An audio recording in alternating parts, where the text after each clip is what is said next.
ಆತ್ಮೀಯ ವೀಕ್ಷಕರೇ, ತಮ್ಮೆಲ್ಲರಿಗೂ ಸ್ವಾಗತ ನಮ್ಮ ಯೂಟ್ಯೂಬ್ ಚಾನೆಲ್ನಲ್ಲಿ. ವೀಕ್ಷಕರೇ, ಇಂದಿನ ಈ ಒಂದು ವಿಡಿಯೋದಲ್ಲಿ ತಮ್ಮೊಂದಿಗೆ ಒಂದು ಬಿಗ್ ಬ್ರೇಕಿಂಗ್ ಅಪ್ಡೇಟನ್ನು ಶೇರ್ ಮಾಡ್ತಾ ಇದ್ದೀನಿ.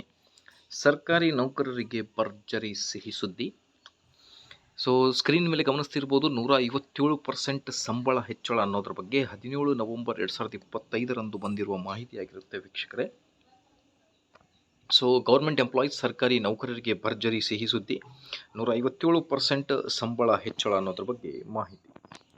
ಸರ್ಕಾರಿ ನೌಕರರು ಮತ್ತು ಪಿಂಚಣಿದಾರರು 8ನೇ ವೇತನ ಆಯೋಗದ ಅನುಷ್ಠಾನವನ್ನು ಕುತೂಹಲದಿಂದ ನಿರೀಕ್ಷಿಸುತ್ತಿದ್ದಾರೆ. ಇದು ವೇತನ ಹೆಚ್ಚಳದ ಕುರಿತು ಚರ್ಚೆಗಳು ನಡೆಯುತ್ತಿರುವುದರಿಂದ 80%ರಿಂದ 157% ವರೆಗಿನ ವೇತನ ಹೆಚ್ಚಳದ ನಿರೀಕ್ಷೆಗಳಿವೆ ಹೆಚ್ಚಿವೆ. ಇತ್ತೀಚಿನ ವರದಿಗಳ ಪ್ರಕಾರ ಈ ಬದಲಾವಣೆಗಳು ಅನೇಕರಿಗೆ ಅನಿರೀಕ್ಷಿತ ವೇತನ ಹೆಚ್ಚಳವನ್ನು ತರಬಹುದು.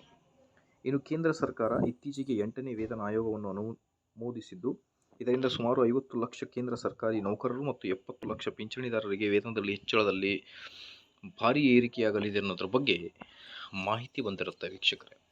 ನಮ್ಮ ರಾಜ್ಯ ಸರ್ಕಾರಿ ನೌಕರರು ಕೂಡ OPS ಕುರಿತು ಬಹಳಷ್ಟು ಚರ್ಚೆಗಳು ಕೂಡ ನಡೀತಾ ಇವೆ. ಸೊ ಆದಷ್ಟು ಬೇಗ ಹಳೆ ಪಿಂಚಣಿ ಯೋಜನೆ ನಮ್ಮ ರಾಜ್ಯ ಸರ್ಕಾರಿ ನೌಕರರು ಕೂಡ ಜಾರಿಯಾಗಲಿ. ಮಾಹಿತಿ ಇಷ್ಟದಲ್ಲಿ like, share and subscribe. Thank you friends.